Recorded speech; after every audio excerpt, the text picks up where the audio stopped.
토론을 시작하도록 하겠습니다. 아까 토론자 분이 오늘 세 분 나오신 분에 대해서는 이미 소개가 다 됐고요. 그래서 제가 별도로 뭐 한 분 한 분 이렇게 소개하는 시간은 생략하고 바로 토론에 들어가도록 하겠습니다. 우리 이의원 본부장님 그 주제 발표를 기초로 하셔서 코멘트라든지 또 대안 제시를 해주시면 되겠습니다. 순서대로 하겠습니다. 첫 토론자로는 우리 고영주 한국화학연구원 박사님을 모시겠습니다. 부탁드립니다. 네, 반갑습니다. 한국화학연구원 고영주입니다. 지금 뭐 국제협력 또 남북협력, 뭐 지역혁신 관련된 여러 가지 정책에 관련 일을 하고 있고요. 아시아 기술혁신학회 학회장을 맡아서 아시아 지역의 국제협력을 계속 이렇게 해야 되는데 언택 때문에 고민이 많습니다. 그래서 다른 방법을 찾아보기 위한 고민을 많이 하고 있는데 우리 이의원 본부장님 발표 들으면서 참 고민이 많으시겠다 이런 생각을 하고 있고요. 우리가 예상하지 못했던 그런 상황이기 때문에 이거를 누구 어느 한두 명이 뭐 예지자가 있고 전지전능한 사람이 있어 답을 내기는 어려운 상황이고 우리가 그동안 해왔던 방식에 대한 어떤 성찰적 어떤 토론 또는 성찰적 집단 지성으로 현재의 문제를 해결해 가야 되지 않겠나 이런 생각이 들고요. 거기에 좀 제 의견을 좀 보태서 방법을 찾는 데 도움이 될 수 있었으면 좋겠습니다. 먼저 그 기초연구 측면에서 저희가 지금 기초연구비를 계속 늘리고 있는데요. 이제 바람직스럽고 좋은 방향으로 계속 가기를 기대합니다. 근데 이제 기초연구를 늘리는 데 있어서 좀 기초연구의 유형을 좀 다변화하거나 좀 체계화하거나 조금 기존에 생각하지 않았던 기초연구의 방식들을 도입을 해보는 것은 어떤가. 우리가 보식의 순수 기초도 있고 에디슨식의 순수 응용 연구도 있고 파스테르식의 유수 인스파이어드 베이즈 리서치도 있는데요.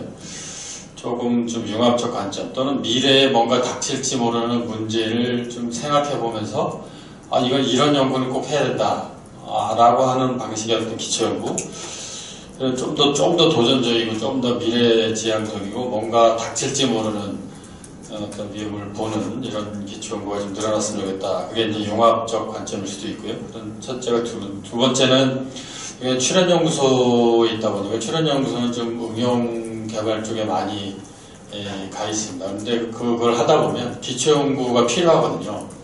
근데 이제 기초연구할 수 있는 예산과 인력이 부족한 상태라서 주로 대학에 계신 분하고 이제 기초연구 협업을 많이 합니다. 근데 거기서 성과가 나오거든요.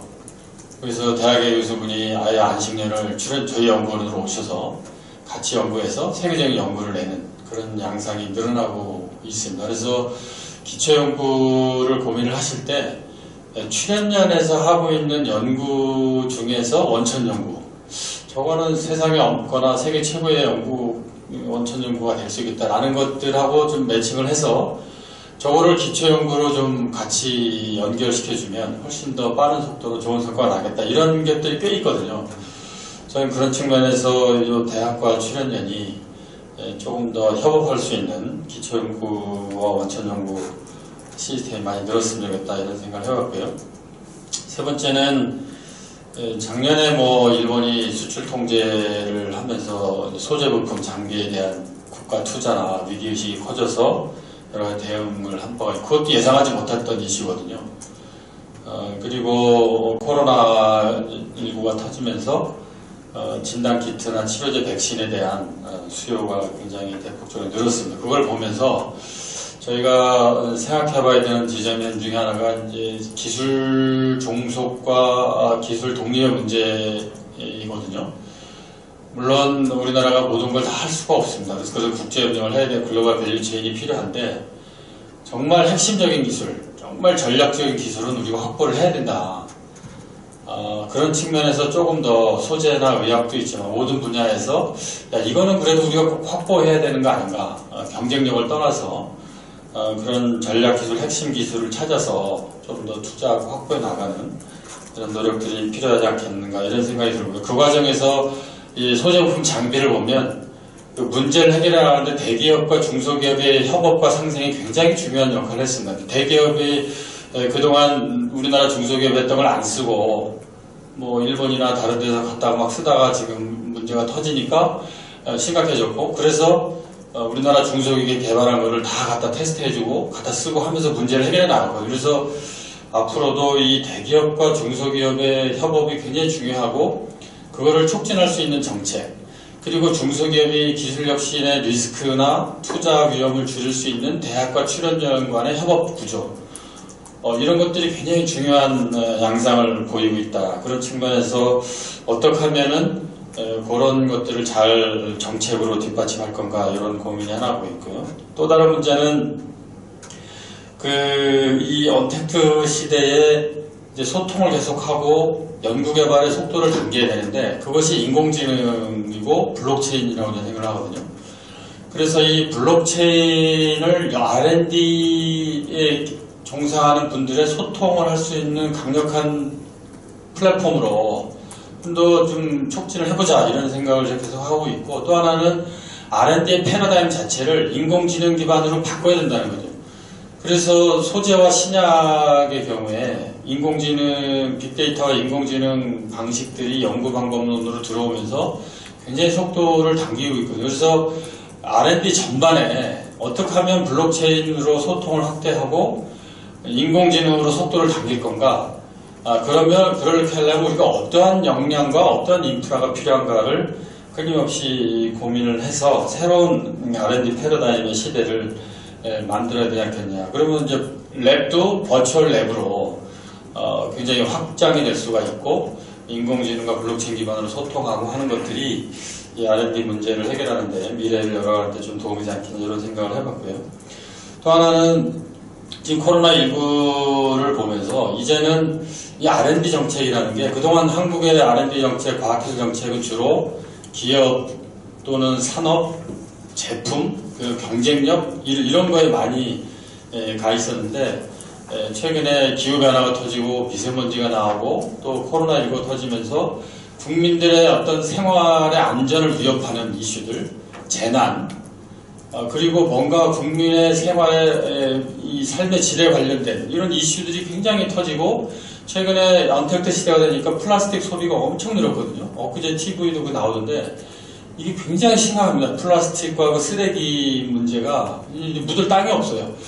이런 문제들을 과학기술 정책이 어떻게 과학기술이 해결해 나갈 건가가 앞으로 점점 더 확대될 수밖에 없다. 그런데 그 기후변화와 코로나19와 같은 이런 신종 감염병, 또 플라스틱과 같은 환경 문제, 국민의 안전과 재난, 이런 문제에 투자할수록 거기서 일자리가 생긴다는 거예요. 새로운 산업이 열리고, 우리가 그런 방식의 어떤 R&D 투자가, 그래서 산업혁신과 사회혁신이 동시에 일어나는 어떤 과학기술 정책, 이런 부분들이 굉장히 중요하겠다 생각이 들고요. 그리고 이 본부장이 발표하실 때 인문사회 쪽 말씀하셨는데, 저희가 코로나19 시대에 진단키트를 하면서 지금 수출하고, 대전에 그 진단키트 바이오 기업들이 급격하게 이제 성장하고 역량을 발휘하고 있는데, 오랫동안 축적한 결과죠.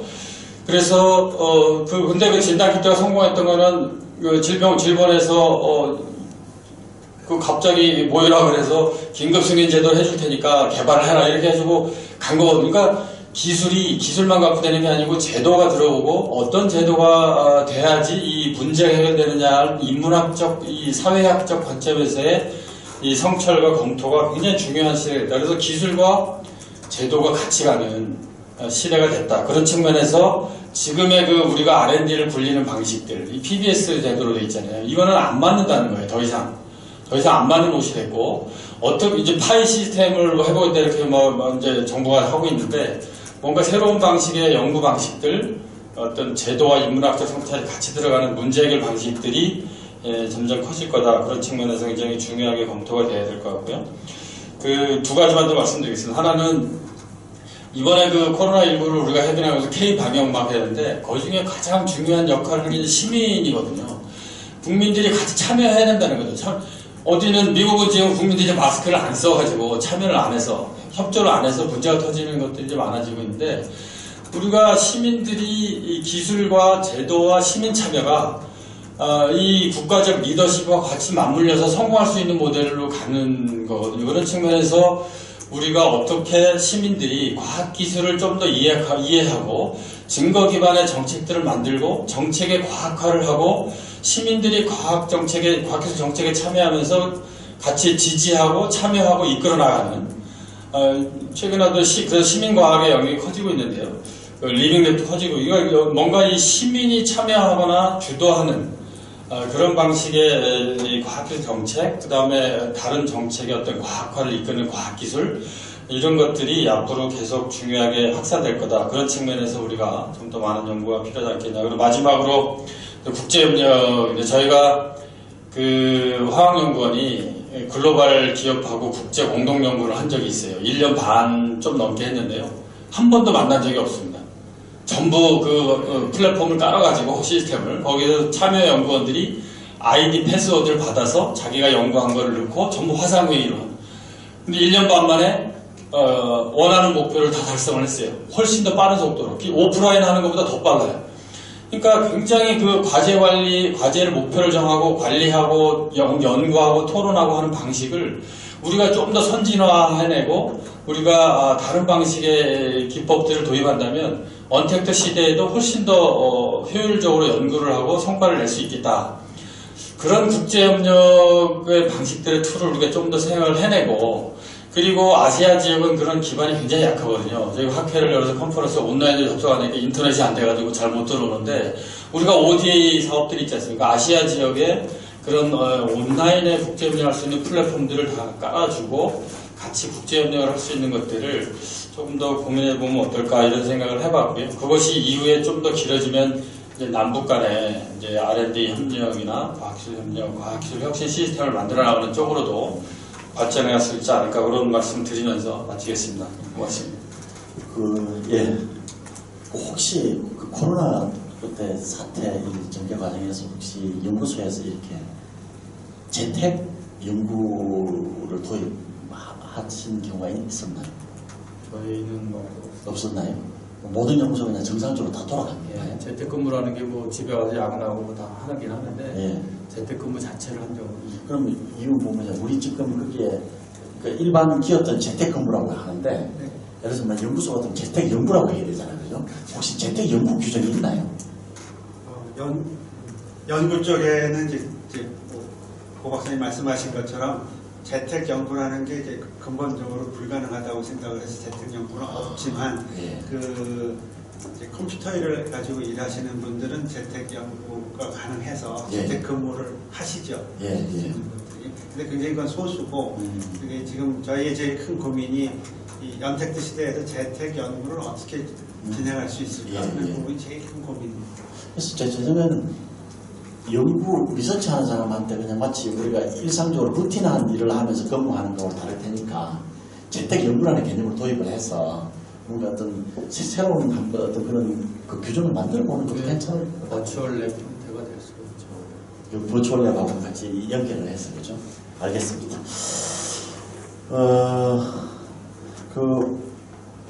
화학연구원이 이렇게 국제협력 부분을 그렇게 언택트한 상태에서 더 빨리 더 많은 성과를 거뒀다고 말씀하시면서 깜짝 놀랐습니다.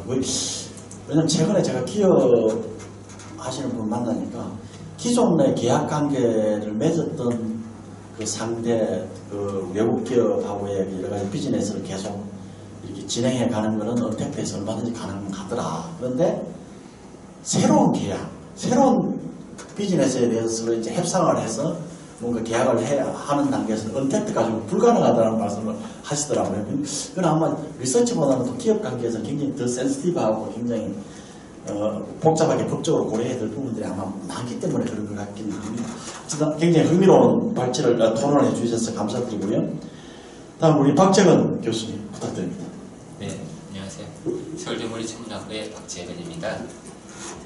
저는 아마 대학 입장에 좀 얘기할 것 같아요. 제가 상당히 많은 국제 공동 연구를 하는데, 얼마 전에 화상 회의를 하면서 미국에 있는 친구랑 얘기를 했더니만은 미국은 대학에 넌 이센셜한 사람은 대학 실험실을 방문이 일단 안 되고 그것도 그 실험실에 1회에 한 명만 간다 그러더라고요. 친구랑 농담하면서 교수는 넌 이센셜이지 이센셜을 아니야 우리 못 가라는 농담삼아 했는데 그 이윤 본부장님이 이제 뭐 지표로 이제 쭉 보니까 확실히 그 영향이 굉장히 세네요. 국제고 88%는 뭐 거의 안 된다고 봐야 되는데 제 생각은 이렇습니다. 아까 뭐 개회사 말씀드렸지만 이게 단기간에 풀릴 문제가 아니라고 하는 걸 염두에 두고 일단 연구재단이 움직여야 된다는 생각이고요. 이게 뭐 1, 2년도 아니고 굉장히 길 수도 있다는 생각 안에서 좀 뭔가 연구재단이 넌지 좀 저희가 움직여야 되겠다는 좀 생각입니다. 그 다음에 이제 이것 때문에 생길 수 있는 이제 문제들이 뭐 아까 이 본부장님 굉장히 좋은 말씀들 많이 해주셨는데 하나 제가 이제 저희가 이제 국제 연구를 하면서 이제 유럽도 그렇고 미국도 그렇고 상황이 굉장히 많이 다른데 우리도 최악의 상황은 염두에 두고 어떤 게 있어야 될 것 같아요. 미국이나 락다운을 실시했을 경우 연구가 어떻게 되냐 예를 들어서 뭐 보스턴 같은 몇 개월 문을 닫거나 아니면 지금 들어가더라도 굉장히 제한된 경우는 저희가 지금 상상을 못하는 거니까 지금은 저희는 그나마 좀 낫지만 그래서 좀 그걸 좀 한번 연구 재단 차원에서 좀 생각을 해주셔야 될 것 같고요. 그 다음에 이제 이건 또 이제 저희가 이제 외국 연구원들을 이제 쭉 뽑다가 보면 이제 우수 연구원을 해야 되는데 그전에는 이제 연구원들을 뭐 지금 모든 나라들이 마찬가지입니다. 저희 학생이 이제 연구원을 갈 때도 지금 가장 중요한 게 안전한 거거든요. 마찬가지로 저희가 외국인을 끌어올 때도 이제 그건데 저희는 의료보험이 굉장히 포괄적인 의료보험이고 상당히 크게 가니까 그걸 좀 홍보를 하는 것도 우수한 사람을 제가 이제 끌어올 수 있지 않겠나. 저는 실제로 그걸 가지고 지금 외국인들 조금 모시고 있는데 그걸 해야 될 것 같고요. 그 다음에 이제 제가 이제 가만히 이렇게 쭉 보니까 이제 이런 문제들이 발생을 하는 것 같아요. 이게 국제 공동 연구 또는 만나는 게 약화되면서 일종의 글로벌 허브가 지역 허브로 많이 분화될 수도 있겠다 싶은 생각이 들더라고요. 일단 저희가 움직이는 거리가 굉장히 멀리 못 가고 가더라도 아주 장기 가야 되니까 연구 전략에서 일종의 리저널 허브나 또 로컬 허브를 우리가 어떻게 발전시켜 나갈 수 있나. 이건 개별 연구자 차원보다는 연구재단 같은 데서 좀 생각을 해주셔야 되겠다는 생각이 좀 들고요. 그 다음에 이제 학교에 이제 아까 이윤 본부장님 잘 파악을 하시고 계시는 것 같은데 이 코로나 사태가 되면서 어려운 문제들이 이제 뭐 예를 들어서 재료 수급 문제, 장비 수급 문제, 출장 문제, 논문 심사 말씀하셨는데 저 같은 경우도 실제로 심사가 굉장히 지연되고 게재 승인을 받고도 통상 한 달 걸렸던 일이 3개월씩 걸리더라고요. 그러니까 이게 지금 모든 부분에 이제 바틀렉들이 생기니까 이게 가는데 예를 들어서 평가할 때 지금 과제 평가가 실적으로 하실 거 아니에요, 그죠? 그리고 이제 이걸 어떻게 반영할 건지 그런 것도 좀 있고요. 근데 이제 뭐 좀 요약을 하면 이렇습니다. 아까 이제 좋은 말씀 많이 해주셨는데 졸업을 앞둔 학생들의 진로 이것도 대학에 있는 사람은 굉장히 걱정입니다. 뭐 학위 과정에 있는 학생들의 연구 우리나라는 좀 덜하지만은 포스닥을 나가 있는 지금 한국의 학생, 제 학생도 이제 옥스퍼드가 있는데 굉장히 걱정을 하더라고요. 그래서 그런 부분도 있는 것 같고요.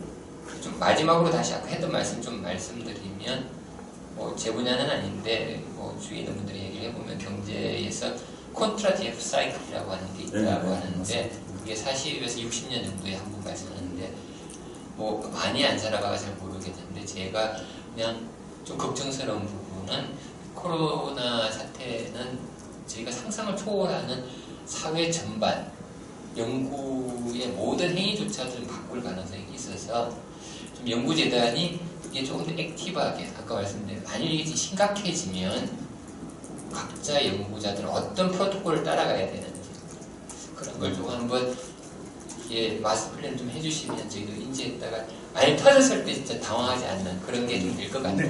부탁드리겠습니다. 예,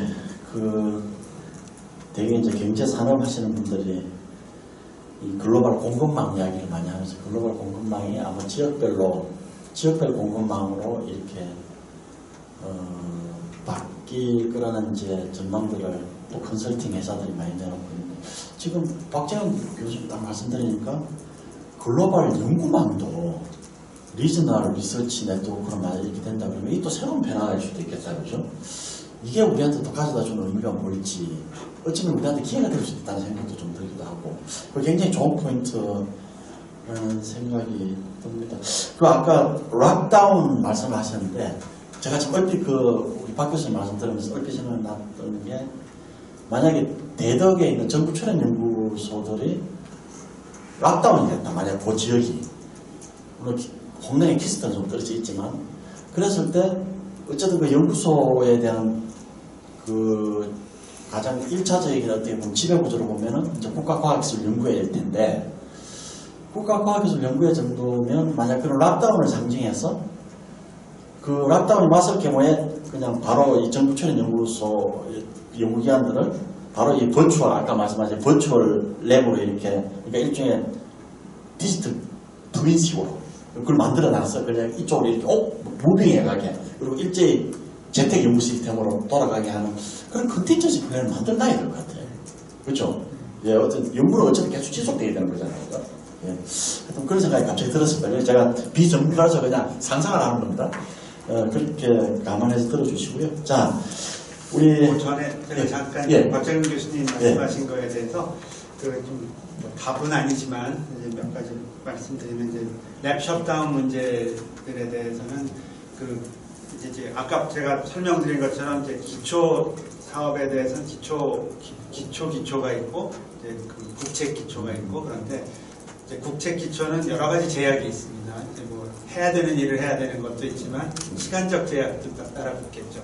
근데 이제 기초 분야는 본인이 모든 걸 설정을 해놓은 거기 때문에 그것의 변화는 굉장히 쉬운데 이 교수님들이나 연구자들이 그걸 이제 국책과 기초를 섞어서 인식을 하다 보니까 굉장히 프레셔를 많이 느끼세요. 그래서 그런 부분들은 굉장히 플렉시블하다는 걸 보시면 되는데 이제 재단이 이제 고민하는 거는 지금 말씀하신 것처럼 국책 과제 같은 경우에 타임라인들이 있는데 이 타임라인을 지키지 못할 때는 어떻게 이걸 바꿔야 될 거냐. 아마 연구소도 이제 똑같은 문제가 대두될 것 같아서 그건 저희가 이제 규정이나 정책을 만들어야 될 부분이고 지금 버추얼 랩 이제 이런 얘기가 나오다 보니까 사실은 현재 굉장히 초기 단계에 있지만 랩 오토메이션이 이제 많이 가고 있거든요.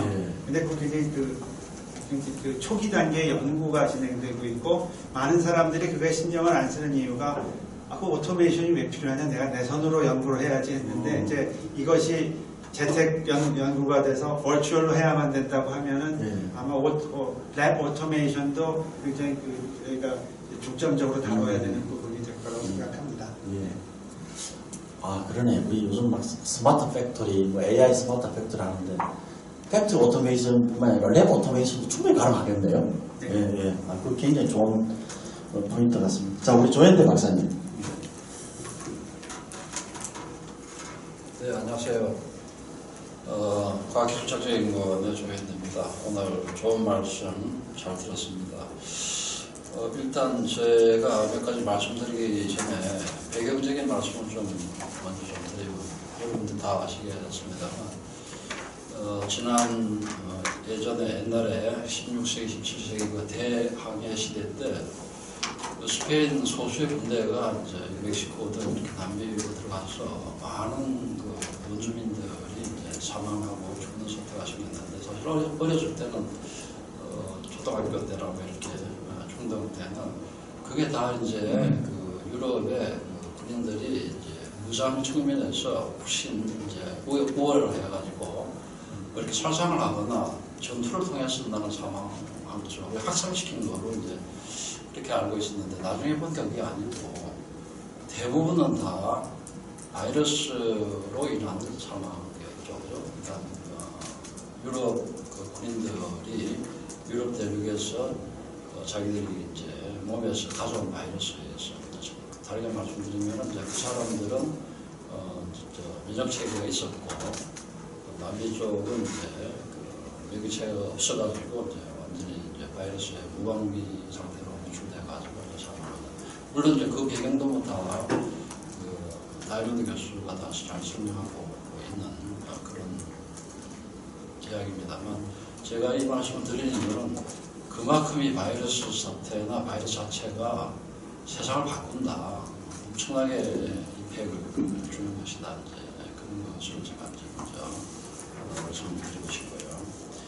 그 다음에 이제 두 번째는 사실은 이 언택이라는 이제 키워드가 이제 나왔는데, 언택이라는 키워드가 이 바이러스 사태에 의해서 촉발된 측면도 있지만 또 이거하고 무관하게 또 진행되는 측면도 또 있다고 봅니다. 그래서 예를 들어서 이제 뭐 배달 앱 같은 것들은 물론 이제 이번 사태로 인해서 훨씬 더 이제 그런 쪽의 비즈니스가 더 이제 강화되고 이제 그렇게 되었습니다만 전체적인 흐름 속에서 또 뭐 또 새로운 뉴 제너레이션 젊은 세대들이 또 선호하는 그런 측면에서의 이제 또 비대면이 또 흘러가는 측면도 있거든요. 편리하고 또 이제 개인주의화되는 거하고 그다음에 집단 속에서의 어떤 자기의 어떤 그 여러 가지 사람들하고 섞임에 따르는 그 불편함을 젊은 사람들도 싫어하거나 어떤 걸 갖다 사회적 코스트라고 생각하기 때문에 그런 측면에서도 또 이제 비대면 경향도 있고, 예를 들어서 회식들이 점점 없어지고 이런 것도 사실은 어느 측면에서 보면 비대면화되는 측면이 있거든요. 이런 것들은 사실은 바이러스 사태하고 이제 큰 이제 무관하다고 볼 수 있는데, 제가 말씀드리고 싶은 것은 사실은 이 바이러스 사태하고 이제 그런 이제 그 바이러스 사태에 따른 이제 언택을 조금 우리는 구별할 필요가 있다. 다르게 말씀드리면 꼭 바이러스 사태 때문에 이렇게 해야 된다는 측면도 있지만 그거 말고도 사실은 비대면으로 흘러가는 그런 경향이나 요소들이 굉장히 많이 있는데 그런 것들은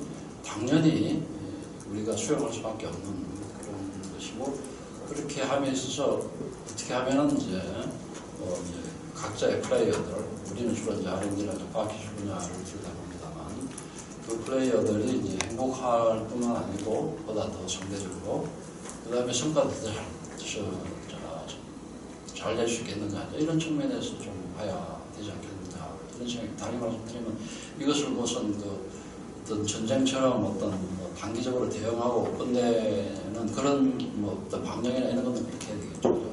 하지만 큰 흐름, 역사적 흐름으로 볼 때는 우리가 기초연구 아까 우리 본부장님 말씀하셨습니다만 뭐 이렇게 긴 호흡으로 가야 된다고 이렇게 말씀하셨는데, 저는 이것도 마찬가지로 기초연구뿐만 아니고 전반적으로 볼 때 좀 긴 호흡으로 볼, 단기적으로 빨리빨리 대응해야 될 것들은 뭐 질문 공부나 이런 데서 해야 되겠지만 우리 또 이렇게 마시전이나 또 이 전문가들을 좀 긴 호흡으로 보는 시각이 좀 필요하지 않겠나, 그런 것을 좀 배경을 말씀드리고요.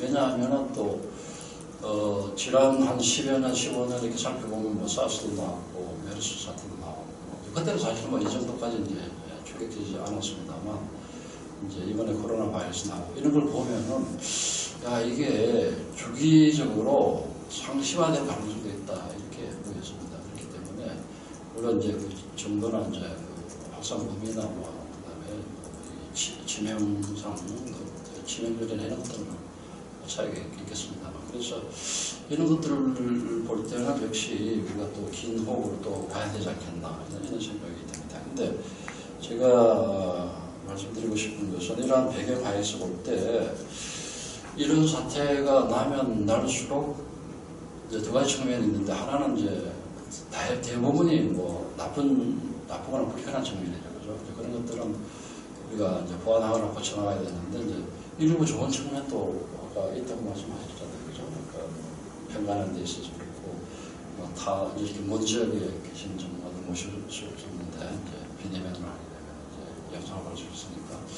그런 것들은 꼭 이번 사태하고 상관없이 좀 진작 그렇게 하는 방법도 있지 않나, 이런 생각이 들고, 이번 사태가 끝난다 해가지고 또 그걸 갖다가 없애버리고 이렇게 할 필요는 없지 않나 이런 생각이 듭니다. 그래서 그러니까 이제 그 사례 말고 또 뭐 교수님들이나 또 출연자이나 뭐 민간 부분까지도 당연히 포함해야 되겠지만 뭐 그런 좀 좋은 점이 있다면 그런 것들을 빨리 대부분 아까 이제 이게 물론 아마 이게 설문조사한 것들은 더 다른 내용도 많이 담고 있었다고 생각이 됩니다만 발표 자료에서만 보면 주로 불편한 점들만 이제 제시가 되어 있고요. 그래서 설문조사가 또 거기에서 끝났다 한다면은 또 이제 좋은 점이 무엇이냐 이런 것들도 좀 발굴하는 그런 조사나 연구를 좀 해가지고 그것을 이런 사태가 끝나더라도 좀 제도화시키는 방향으로 이렇게 좀 할 필요가 있지 않나 이런 생각이 듭니다. 그런 거 하나 말씀드리고 또 다른 측면은 사실은 이런 큰 어려운 사태가 발생하면은 사회적 격차, 뭐 경제적 격차, 우리는 주로 이제 과학기술은 이제 R&D 격차인데 격차가 더 심해지지 않습니까? 어려운 사람들이 더 어려운 그래서 뭐 사실은 뭐 기본 소득도 이제 풀고 정부에서는 또 지자체 차원에서 풀고 하는데 제 생각에는 이제 그 사회적 격차, 우리는 이제 과학기술 R&D 격차인데 이것을 완화해주는 그런 나는 좀 획기적인 정책을 좀 하면 어떻겠느냐. 이것은 상당히 저는 이제 격차 해소 차원도 그렇지만 기초연구라는 주로 이제 연구자단에서 많이 이제 나오는 것이니까 기초연구의 속성을 볼 때도 나는 그렇게 가야 된다 이렇게 보기 때문에 개인적으로는 기본 연구비 제도를 하는 도입하면 어떻겠느냐 이런 생각이 듭니다. 그래서 지금 대부분의 지금 기초연구뿐만 아니고 지금 국가연구개발 사업들이 경쟁 사업들이잖아요. 이제 출연연에서는 물론 이제 기관교육 사업해가지고 일부 이제 비경쟁 사업을 주는데 사실은 기관이 가져가서 그 안에서도 또 경쟁합니다. 사실은 뭐 그렇게 해야지 원장이나 뭐 보직자들이 이제 파워를 가지고 뭐 또 밑에 사람이 이렇게 출시하기도 하고 뭐 알게 모르겠죠. 그렇게 하는 것들이죠. 근데 기본 연구비 제도를 조금 이제 풀어서 설명하면은 지금 현재 저기 연구 기초연구 사업비 중에서 일정 부분들은 뭐 점진적으로 해야 되겠죠. 학번에 하면 또 굉장히 큰 불안이 생길 수 있기 때문에 일정 부분의 예산을 전체 우리나라 대학교의 교수님들한테 물론 이제 일정 이제 어떤 기준이나 이런 것들은 사전에 설정을 해야 되겠죠. 그죠? 뭐 어느 분들은 뭐 연구비를 뭐 부정하게 사용하거나 이런 건 안 되겠죠. 그 다음에 뭐 아주 뭐 장기간 동안에 아무런 성과도 없었던 분한테 무조건 부주기식으로 하면 안 되겠지만 하지만 그러한 결격 사유가 없는 분들한테는 기본적으로 물론 이제 뭐 조교수, 이제 뭐 부교수, 조교수 이렇게 조금 나누면 되겠죠. 그렇게 해서 아주 소수의 금액이라도 기본적으로 주는 그렇게 해서 왜냐하면은 이렇게 해야지만 저는 교수님들이 자기 연구실 이제 과제 끊기면은 문 닫지 않을까.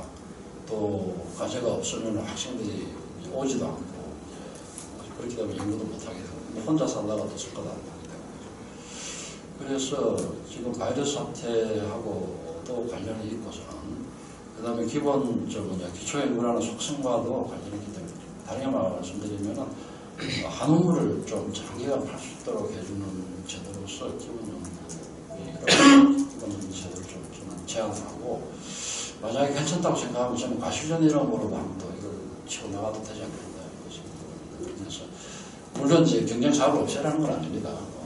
그렇게 하면 이제 자기보다 이제 연구재단의 역할이 사실은 좀 줄어들 수도 있어요. 근데 줄어든다고 꼭 싫으시면 아니시죠. 파워는 좀 없어질지 모르지만 일거리는 좀 작아지니까 꼭 나쁜 건 아니고 그렇게 하면서 대학의 자율성을 높이기 준 거죠. 그 대신에 이제 그 산단 차원이나 대학 차원의 책임을 지고 연구비 구조 문제나 뭐 이런 회계 문제나 이런 것들은 이제 산단 차원에서 그 기본 연구비 가져간 금액에 대해서 책임지고 그 투명성이나 이런 그 효율성 이런 것들을 담보할 수 있도록 해야 되겠죠. 그런 차원에서 이제 또 확산해서 우리는 사실은 대부분 다 이제 논의를 하다 보면 주로 이제 기초연구나 뭐 대학이나 출연전 이야기를 많이 하는데 우리는 그걸 넘어가가지고 좀 사실 민간 부분도 조금 들여다봐야 됩니다. 논의나 토론을 해요. 바이러스 사태, 왜냐하면 민간이 뭐 70% 이상을 차지하고 있지 않습니까? 지금 R&D 투자나 연구도. 물론 뭐 우리나라 구조상 대기업 재벌 위주로 어디 재벌 이런 사람들이 대부분 하고 있지만, 하지만 또 이제 그런 R&D 민간 부분에서 R&D 약자는 누구냐 하면 중소기업 아주 중요해. 열악한 중소기업이나 이제 벤처 소위 말하는 그 스타트업 이런 기업들이잖아요. 그런 쪽에서도 중기부나 산정부가 지원하는 그런 국가연구개발 사업 중에서 일정 부분을 기본연구비 제도로서 나는 좀 지원해 주는 게 나는 어떻겠느냐. 그 사람들이 굉장히 더 지금 어려움을 겪고 있잖아요. 이제 R&D 자체적으로 R&D 자금도 부족할 뿐만 아니고 항상 국가연구개발 사업에 의존하는 그 비중도 높은데 이러한 사태로 인해서 이제 비즈니스도 더 어려워지고 그래서 그러면은 뭐 이제 기업 전망, 중소기업 전망, 스타트업 전망까지도 흔들리고 있으니까 좌절을 하고 또 뭐 문 닫고 이렇게 그래서 이쪽 부분도 일정 부분을 저는 물론 이제 대학 교수나 대학보다는 조금 더 엄밀하게 따져봐야 될 겁니다. 왜냐면 먹튀도 많이 있을 수 있고 사실 뭐 나쁘게 말씀드리면 조금 플라핑을 하거나 뭐 조금 페이크하는 뭐 사실은 이렇게 안 되는데 이렇게 된다는 시험 상태를 갖다가 좀 그렇게 하는 것들도 엄밀하게 또 R&D 능력도 뭐 어느 정도 갖춰져 있는데 사실은 뭐 연구원들 뭐 몇 명 안 되는데 뭐 다른 사람이 이런 강요를 뭐 쓰거나 이렇게 일부 뭐 차용해 쓰거나 뭐 이런 일들도 있을 수 있지 않습니까? 그런 것들을 엄밀하게 이제 체크를 해보면 기준을 만들어서 그래서 그 부분도 일정 부분을 점진적으로 조금 내려나가는데 처음에 좀 작게 해서 기본 연구비로 중소기업 스타트업 벤처기업에 주는 이런 것들을 좀 제안을 하고 아까 기초연구와 관련해서 이제 본부장님이 다 설명하고 또 생각하지. 마지막 하나만 질문만 하겠습니다. 여기 보면은 설문조사를 했습니다. 기초연구에 대해서 했는데 좀 궁금한 게 다른 부분에서도 예를 들어 산자부나 다른 관리기관이나 전문기관들 있잖아요. 그죠? 그쪽에서는 다른 사업들에 대해서 응용이나 개발 쪽이나 무슨 민간 부분에 대해서 조사해 보는 건 없습니까? 저희가 알고 있는 건 없습니다. 만약에 없다면 아마 좀 그런 쪽부터 조사하거나 연구가 좀 필요하지 않나 그러죠. 네, 이상입니다. 예. 기본 소득에 이어서 드디어 기본 연구비까지 나왔습니다. 뭐 코로나로 인해서 갑자기 연구비가 끊기는 사례가 많이 있나요? 어쨌든 뭔가 이게 기본 연구비 자체로 뭔가 그 아이디어와 철학이 있을 법한데 코로나하고 연결을 시켜서 주장을 하려면 또 다른 또 뭔가 좀 근거가 좀 필요하겠다는 생각도 들기는 드네요. 어쨌든 기본 연구비 아이디어까지 나왔고요. 뭐 어떻게 보면 연구 능력을 갖춘 분들한테 이렇게 씨앗을 뿌린다는 의미에서 이렇게 어떤 누구나 연구할 수 있는 그런 기회를 준다는 의미에서는 괜찮은 아이디어로 들리기도 하는데 우리 나중에 이윤 본부장님은 어떻게 생각하시는지 답변을 한번 들어보도록 하겠습니다. 혹시 근데 연구재단에서 이렇게 연구 과제를 이렇게 심의 선정평가하는 걸 이 코로나 사태가 발생한 이후에 그거를 다 디지털로 이렇게 줌이나 웹엑스 이런 걸 이용해서 이렇게 하시나요? 네, 그 부분에 대해서 말씀드리겠습니다. 이제 저희가 그 코로나 사태가 시작된 게 딱 3월 달부터 심각해졌기 때문에 저희 기초본부 사업들은 이제 전반기 사업은 2월까지 평가가 끝나는 바람에 다행히도 이제 비대면에 대한 대비를 할 시간적 여유가 있었고 그 이후에 이제 작은 사업들이 이제 평가가 올라온 것들을 저희가 이제 다 비대면으로 이제 바꿨습니다. 그래서 규모가 작을 때는 비대면이 문제가 없었고 이제 이번 달에 지난달에 이제 하반기 사업들을 다 100% 비대면으로 돌렸는데 이제 그것도 물량이 적기 때문에 이제 가능했었는데 이제 내년도 아무래도 저희가 비대면으로 가야 될 것 같은데 비대면으로 넘어가려고 보니까 물량이 워낙 많다 보니까 이것에 대한 대비를 위해서 저희가 시설도 필요한 부분이 생겼고요.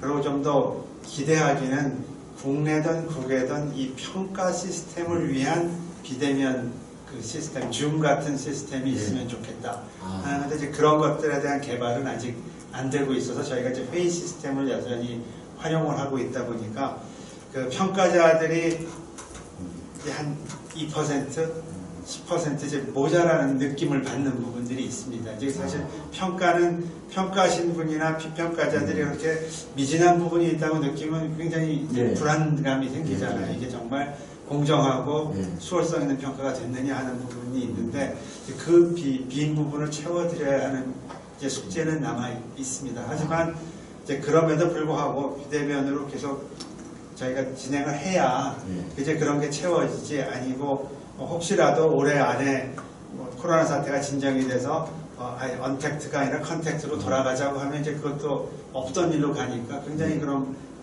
되돌아가는 일이 되니까 이제 이 기회에 아까 조현대 박사님 말씀하신 것처럼 시대는 이미 언택트 시대로 가고 있는데 그걸 쪽으로 가는 방향으로 계속 이제 가야 되겠다 하는 거는 저희가 느끼고는 있습니다. 그러면 그냥 마저 이어서 기본 연구비 아이디어에 대해서 논평을 좀 해주십시오. 네, 기본 연구비에 대한 아이디어는 저희도 이제 근본적으로는 이제 여러 나라들을 보면 유럽이나 일본만 봐도 특히 대학에서는 나가는 기본 연구비 개념을 도입해서 일단 연구비를 나눠주고 있거든요. 이제 우리나라에서 이제 아직 그렇게 하는 거는 없는데 그것에 대한 이제 초기 단계로 사실 저희가 교육부 사업 중에 중점연구소 사업이라는 것이 있습니다. 40년째 하고 오고 있는 사업인데 중점연구소 사업은 40년째 해온다는 얘기는 40년 전에 시작할 때는 우리나라가 연구 환경이 전혀 없을 때 연구 환경을 조성해 주기 위해서 어떤 분야가 됐던 대학이 집중적으로 밀어주면 우리가 지원을 하겠다 해서 이제 40년이 왔다가 이제 그 분야별이 아니라 이제 전 분야에 대한 지원을 어떻게 할 거냐 고민을 해서 재작년에 처음으로 자율형 중점연구소를 도입했습니다. 개념이. 이제 그건 대학이 알아서 연구비를 나눠주는 개념이죠. 이제 그게 이제 올해 또 이제 그런 부분을 더 확대를 하게 되는데 이제 기대하는 게 이제 바로 지금 말씀하신 것처럼 그게 확대가 되면 그 대학이 저희 재단으로부터 연구비를 통으로 받아가서 교수님들한테 좀 나눠주는 이제 그러면 이제 결국은 기본 연구비성으로 들어갈 수 있는 이제 그런 방향으로 갈 수 있지 않을까 하고 기대하고 있고요. 그 부분은 연구 현장에서도 많은 요구들이 들어오면 저희가 수용을 할 수 있을 것 같습니다.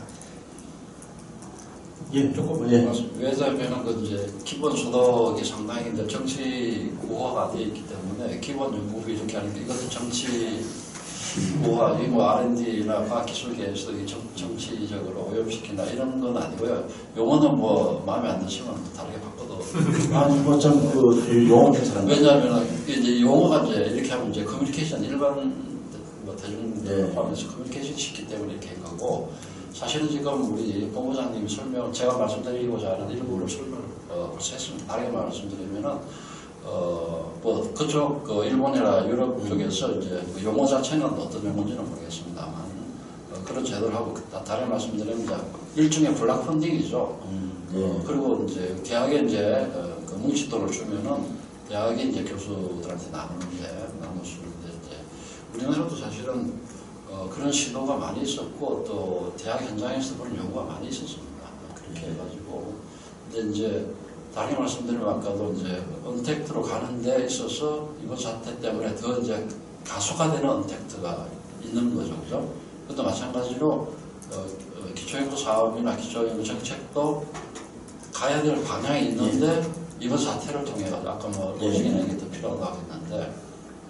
그런 것들에 의해서 이제 더 가속화되는 그런 측면이 이제 하나 있고, 그것 중에 하나는 이제 격차 문제를 해소하자 이제 말씀이기 때문에 격차가 더 이제 벌어지거나 더 이제 심화될 가능성이 충분히 있고, 그런 것들을 완화시켜주는 게 이제 정부의 역할이고, 또 한우물 파기를 해야지만 이제 기초연구의 성과가 나오는데, 사실 이건 이제 기초연구는 여기 따라 여기 갔다 저기 갔다 이제 관리 떨어질 것 같아서 내가 지금 하고 있는 이것들을 하면은 경쟁이 치열하거나 성적이 잘 안 될 것 같아서 다른 데 가서 이렇게 좀 니치 마켓처럼 이렇게 점차적으로 이런 식으로 연구하면 안 되거든요. 그렇죠? 그렇게 하기 위해서라도 꾸준하게 지원해 드려야 되고 중소기업 부분도 마찬가지죠. 이쪽은 더 사회적 R&D 약자이기 때문에 이렇게 하는 게 오히려 길게 보면은 더 좋은 우리 R&D 생태계를 기술 생태계를 만들 수 있지 않을까 생각합니다. 알겠습니다. 자, 플로어에서 언택트 시대 과학기술 연구 정책이 됐던 연구 활동이 됐건 이런 식으로 좀 제도가 바뀌어야 되는 건 아니냐라고 생각하시는 부분이 있으시면 코멘트 해주시도 좋습니다. 우리 상인 대표님, 상인 대표님이 그냥 총대를 매셨습니다. 네.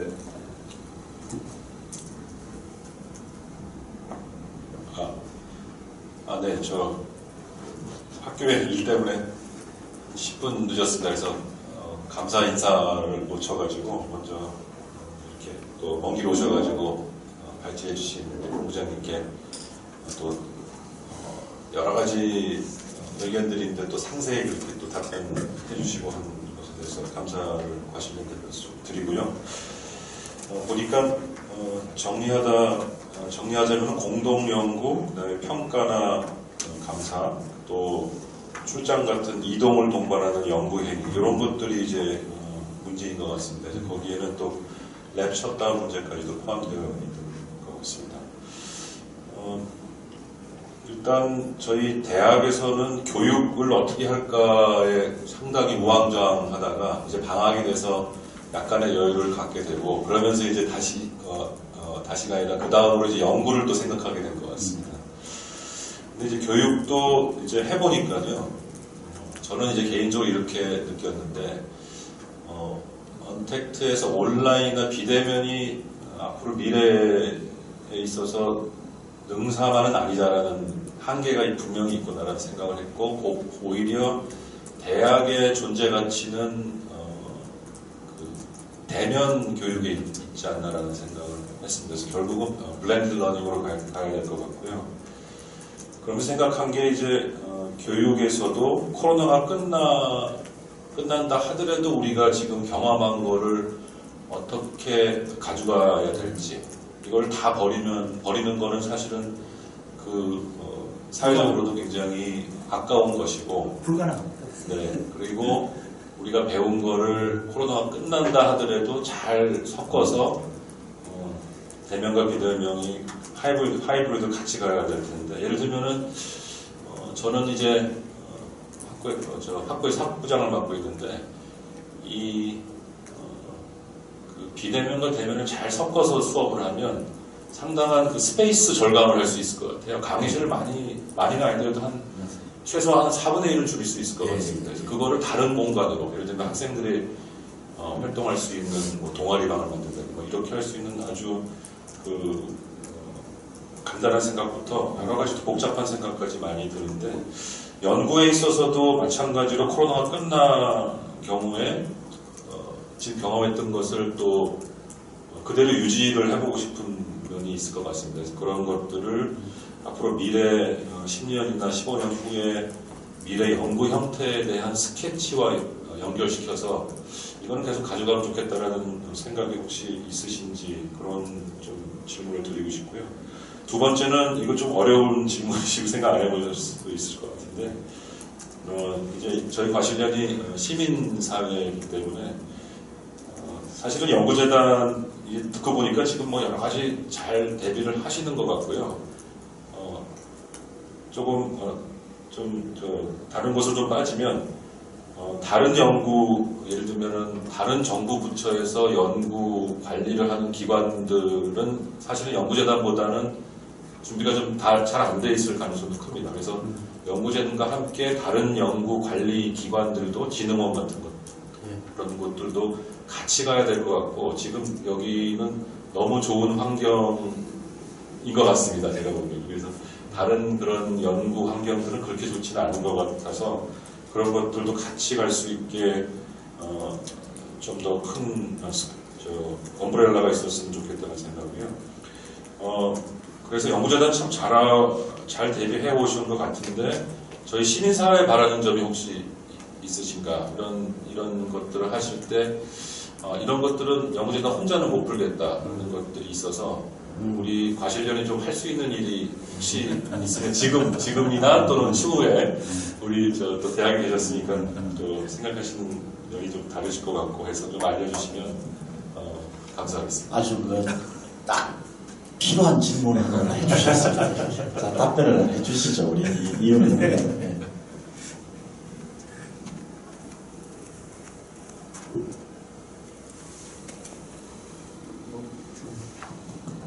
굉장히 많은 분야를 그냥 섭렵해서 이제 코멘트와 질문을 해주셨는데요.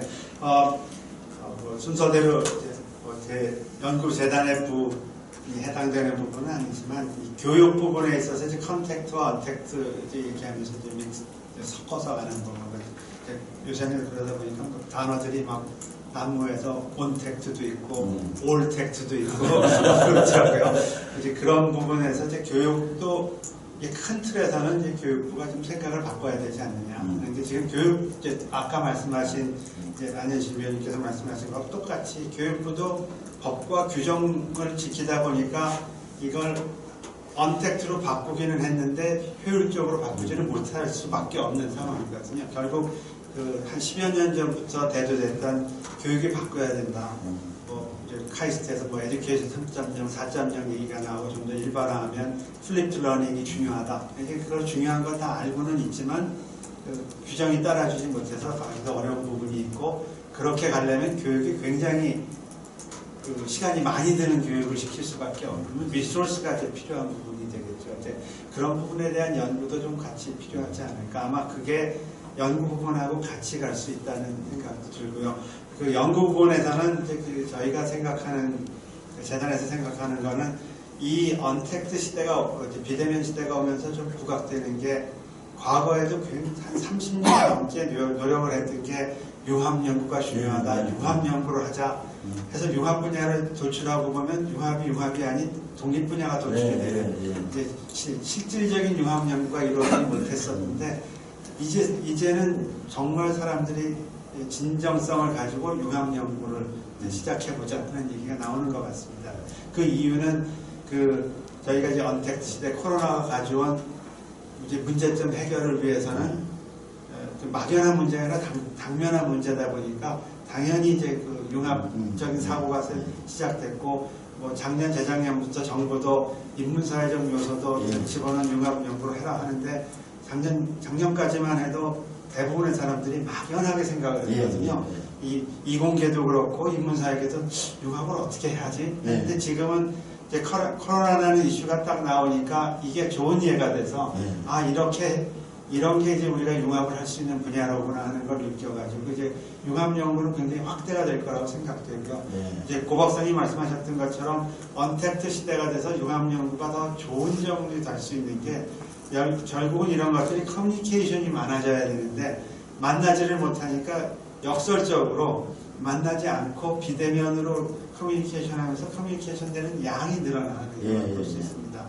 예를 들면 저희가 어떤 회의를 할 때 대면으로 하면 한 50명이 모여서 회의를 대통령이 주재를 하면 저 끝에 앉아 계신 분은 참석을 했는지 안 했는지도 모르고 사실은 대면이지만 커뮤니케이션은 별로 없는데 이걸 화면으로 다 끌고 들어오니까 제가 50분을 다 한꺼번에 볼 수 있는 장점도 있거든요. 이제 그런 부분들에 있어서는 그런 장점을 살려서 이제 저희가 연구에도 적용을 해 나가야 될 거라고 생각을 합니다. 이제 그러고 이제 마지막이 아니구나. 타부처 사업 얘기 말씀하시는데 항상 연구재단은 다른 데 비해서 훨씬 더 잘하고 있다고 칭찬을 해주시니까 감사합니다. 그럼에도 불구하고 미진한 점은 많겠죠. 근데 이제 저희가 정부가 지금 주도하는 게 한 6년 전에 연구비 관리 시스템을 하나로 합쳐서 이지바로 시스템을 만들었습니다. 그때도 이게 과연 가능할까 했는데 시작을 했고요. 지금은 이제 연구관리 시스템, 통합 연구관리 시스템을 PMIS라는 걸 만들고 있고 내년에는 이제 시범 사업을 하고 후년부터 이제 가겠다고 하는데 그건 이제 우려가 더 크기는 하지만 이제 방향은 맞는 것 같습니다. 그래야 이제 그 부처들 간에서도 연구가 어떻게 이루어져 있고 그 연구비 지원이 어떻게 잘 이루어져 있고 정말 그 과기부에서 하는 기초 연구가 산업부나 보건복지부의 응용 연구로 잘 연결이 되고 있냐 하는 것도 일목요연하게 볼 수 있는 날이 조만간에 오지 않을까 그런 기대해서 이제 가고 있는데 우려는 많습니다. 과연 이 성격이 다른 부처, 성격이 다른 연구, 이제 기초냐, 응용이냐, 적용이냐 이런 부분들이 개발 이런 연구들이 과연 하나의 관리 시스템으로 잘 관리가 될 수 있을까 하는 우려는 있지만 방향은 맞는 것 같습니다. 이제 그런 면에서 이제 과실련의 저희 기초 연구를 담당하는 사람으로서 부탁드릴 거라고는 이제 일반인들이 생각하는 연구는 사실은 이 기초 응용 개발을 다 털어서 얘기를 하다 보니까 기초의 성격에 대해서 잘 이해를 못 하시는 것 같고요. 잘못하면 기초는 밑 빠진 벽에 물밀기다. 이건 완전히 복지성 예산이 아니냐. 이제 뭐 국회의원들 중에도 그 돈 뭐 몇 조를 기초에 넣었는데 뭐가 나왔어? 뭐 이런 질문을 하는데 이제 그런 부분들이 저희는 항상 이게 뭐 장기간으로 봐야 된다 이렇게 얘기를 하지만 그럼 10년 뒤에 이걸 보면 정말 나왔느냐? 이제 이런 질문하시는 분은 없거든요.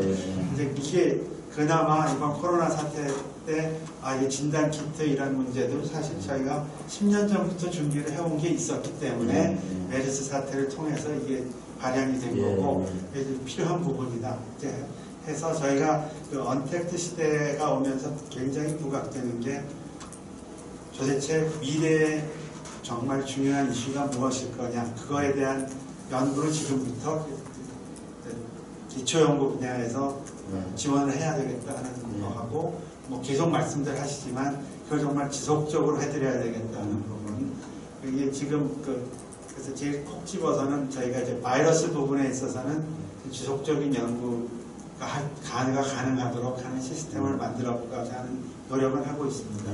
이제 그게 아마 좋은 모델이 될 것 같은 게 지금 그 메르스나 코로나 바이러스 특히 코로나 바이러스, RNA 바이러스를 연구하시는 연구자들이 정말 열 손가락에 꼽을 정도로 없습니다. 그러면 바이러스 전공자가 없느냐? 그게 아니라 전공을 하신 분은 많이 있었는데 연구비가 조달이 안 되다 보니까 다 다른 분야로 그때 가버리신 거예요.